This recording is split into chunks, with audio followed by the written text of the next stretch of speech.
IPL 2026ರಲ್ಲಿ Mumbai Indians ಪರ ಆಡುತ್ತಿರುವ ಸೂರ್ಯಕುಮಾರ್ ಯಾದವ್ ಕಳಪೆ ಫಾರ್ಮ್ನಿಂದ ಕ್ರೀಡಾಂಗಣದಲ್ಲಿ ಸಂಕಷ್ಟ ಎದುರಿಸುತ್ತಿದ್ದಾರೆ. ಆದರೆ ವೈಯಕ್ತಿಕ ಜೀವನದಲ್ಲಿ ಅವರಿಗೆ ಸಿಹಿ ಸುದ್ದಿ ಸಿಕ್ಕಿದೆ. ಅವರ ಪತ್ನಿ ದೇವಿಶಾ ಶೆಟ್ಟಿ ಮುದ್ದಾದ ಹೆಣ್ಣು ಮಗುವಿಗೆ ಜನ್ಮ ನೀಡಿದ್ದಾರೆ.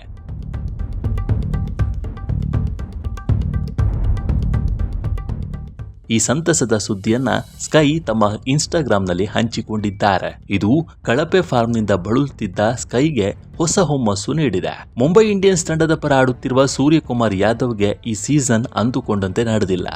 ಈ ಆವೃತ್ತಿಯಲ್ಲಿ ಕಳಪೆ ಫಾರ್ಮ್ನಿಂದ ಬಳಲುತ್ತಿರುವ ಸೂರ್ಯಕುಮಾರ್ ರನ್ ಬರ ಎದುರಿಸುತ್ತಿದ್ದಾರೆ.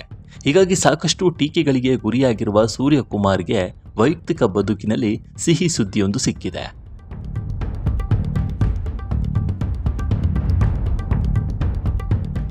ಅವರ ಮಡದಿ ದೇವಿಶಾ ಶೆಟ್ಟಿ ಹೆಣ್ಣು ಮಗುವಿಗೆ ಜನ್ಮ ನೀಡಿದ್ದಾರೆ.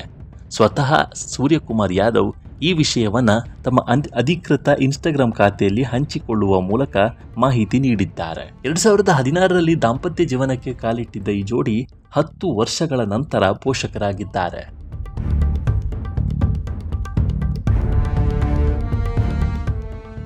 ಸೂರ್ಯಕುಮಾರ್ ಹಾಗೂ ದೇವಿಶಾ 2016ರಲ್ಲಿ ವಿವಾಹವಾಗಿದ್ದರು. ಅಂದರೆ ಸೂರ್ಯ ಟೀಮ್ ಇಂಡಿಯಾ ಪರ ಆಡುವ ಮೊದಲೇ ದಾಂಪತ್ಯ ಜೀವನಕ್ಕೆ ಕಾಲಿಟ್ಟಿದ್ರು. ಕಾಲೇಜಿನಲ್ಲಿ ಪ್ರಾರಂಭವಾದ ಇವರಿಬ್ಬರ ಪ್ರೇಮ ಕತೆ ಸಾಕಷ್ಟು ದಿನಗಳವರೆಗೆ ಮುಂದುವರೆದಿತ್ತು. ದೀರ್ಘಕಾಲ ಡೇಟಿಂಗ್ ಮಾಡಿದ್ದ ಈ ಜೋಡಿ ಜುಲೈ 7, 2016ರಂದು ವಿವಾಹವಾಗಿದ್ದರು. ಈಗ 10 ವರ್ಷಗಳ ದಾಂಪತ್ಯದ ನಂತರ ಮೊದಲ ಮಗುವಿಗೆ ಪೋಷಕರಾಗಿದ್ದಾರೆ.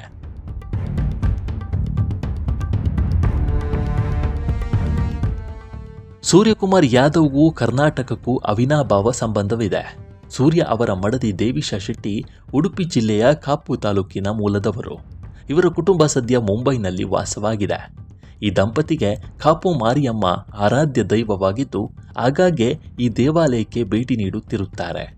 ಕಳೆದ ವರ್ಷ T20 ವಿಶ್ವಕಪ್ ಗೆದ್ದ ಬಳಿಕ ಸೂರ್ಯಕುಮಾರ್ ಯಾದವ್ ಈ ದೇವಾಲಯಕ್ಕೆ ಭೇಟಿ ನೀಡಿದರು.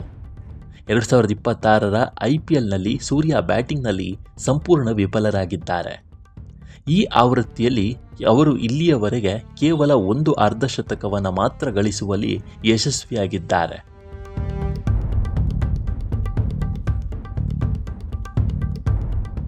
ಕಳೆದ ಆವೃತ್ತಿಯಲ್ಲಿ 717 ರನ್ ಬಾರಿಸುವ ಮೂಲಕ ಬ್ಯಾಟಿಂಗ್ನಲ್ಲಿ ಸಂಚಲನ ಮೂಡಿಸಿದ್ದ ಸೂರ್ಯ ಅತಿ ಹೆಚ್ಚು ರನ್ ಗಳಿಸಿದ್ದ ಆಟಗಾರರ ಪಟ್ಟಿಯಲ್ಲಿ 2ನೇ ಸ್ಥಾನದಲ್ಲಿದ್ದರು. ಆದರೆ ಅಂದಿನಿಂದ ಸೂರ್ಯ ಅವರ ಬ್ಯಾಟ್ ಸದ್ದು ಮಾಡಿಲ್ಲ. ಟೀಮ್ ಇಂಡಿಯಾ ಪರ ಸಪ್ಪೆ ಪ್ರದರ್ಶನ ನೀಡಿರುವ ಸೂರ್ಯ ಈಗ IPLನಲ್ಲೂ ರನ್ ಬರ ಎದುರಿಸುತ್ತಿದ್ದಾರೆ. ಇದೀಗ ಅವರ ಕುಟುಂಬಕ್ಕೆ ಹೊಸ ಸುದ್ದಿ ಸಿಕ್ಕಿದ್ದು ಆಟದಲ್ಲೂ ಆ ಹುಮ್ಮಸ್ಸು ತೋರಿಸ್ತಾರಾ ಅನ್ನೋದನ್ನು ಕಾದು ನೋಡಬೇಕಿದೆ.